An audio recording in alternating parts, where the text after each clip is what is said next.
Post-Dispatch columnist. Good morning, Ben Fred. Good morning, McGraw. How are you? We're doing good. How about that Tiger win over the weekend? Been pretty impressive and very big for Barry Odom. To not have a win over a ranked opponent in your first 3 years on the job when you're coaching in the SEC is a tough situation for a coach. And now he's got that gorilla off his back. Drew Lock has the same fate. He had never beaten a ranked team. They did it together, and I'll agree with what Howard Richards said. It just looked like the team that we expected to see at the start of the season. And, dominant in every phase of the game. Drew Lock looked like a guy who should be the first quarterback drafted into the NFL, and they finished. I think that was the biggest thing to me is they didn't let Florida come back into it. They kept their foot on the pedal. It wasn't a Kentucky redo where you get out to a great start and then let it get away from you. They played a full game from start to finish, and they let their talent on the field really shine through. And I don't know, this team should win out. I mean, this team should win every game from here on out. Their schedule lets up, and they're a more talented team than any team they're going to see through the rest of the regular season. So I figured they would win out after losing to Florida. They proved me wrong, and now I think they could very easily run the table here. Yeah. So what is that? So they'll end up going to a pretty nice bowl game when it's all said and done. They could, yeah, and they could, they could still potentially end the season with 8-9 wins, and that's something that I think a lot of people thought was impossible when they lost to Kentucky, and we tried to say, yeah, the loss to Kentucky was tough when you blow an 11-point lead to a ranked team at home and don't get a first down in the second half.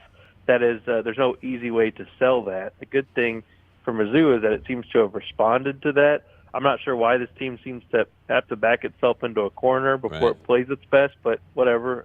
They do finish strong, and they did that last season too.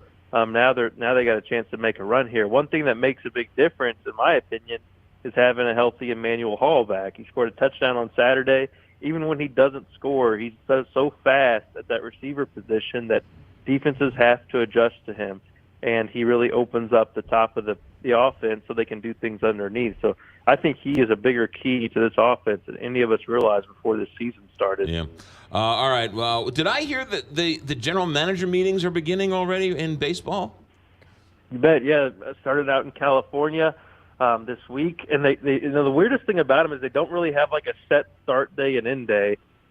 Everybody goes at kind of different times, but there's basically a set location out in Carlsbad, and they go and mingle, and it's all kind of just chatter about boring organizational things until a deal breaks out. And sometimes it happens, and this is certainly as interesting of a GM and winter meetings as we're going to see for a while because of the free agent market, because there's Bryce Harper and Manny Machado and a really deep, talented pool of free agents around them.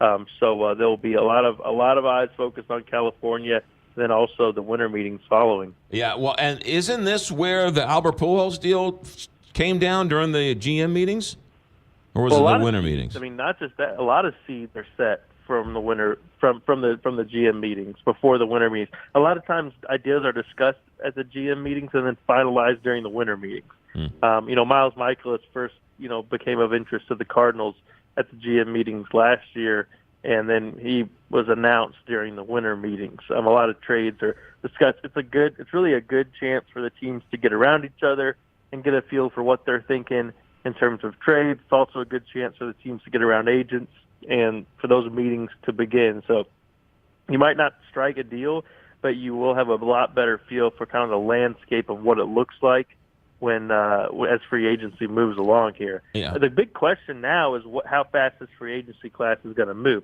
Last year, remember, there was the Ohtani factor where teams weren't as familiar with Shohei Ohtani. He had a long, drawn-out recruitment. And then you had Stanton, who, had a no-trade clause, and he could dictate where he did and didn't want to go. And those guys kind of held up the whole process, it seemed like. There were also this, whispers of collusion because so many free agents were being, cold-shouldered by teams to try to get less money.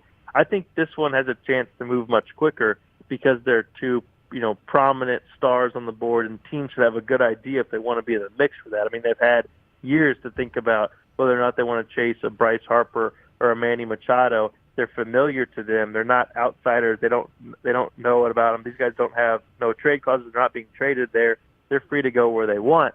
So that should move faster. But it's hard to predict anything in baseball these days. Yeah. Can you explain to me what's going on with managers in baseball?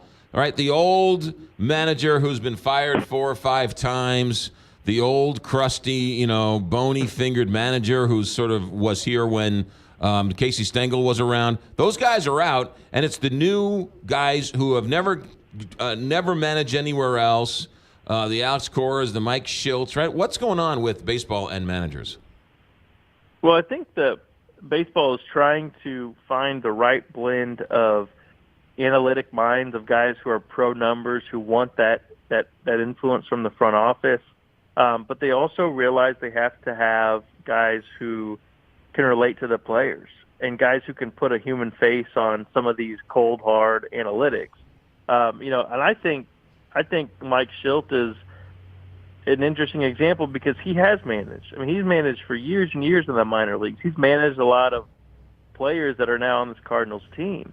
So, the Cardinals players know him as a manager, not as some guy the front office plugged in. Right. Alex Cora spent, years as an assistant, as a coach. So I think what you're seeing is basically the front office realizing that players are getting younger and younger, and there's going to need to be more development in the major leagues.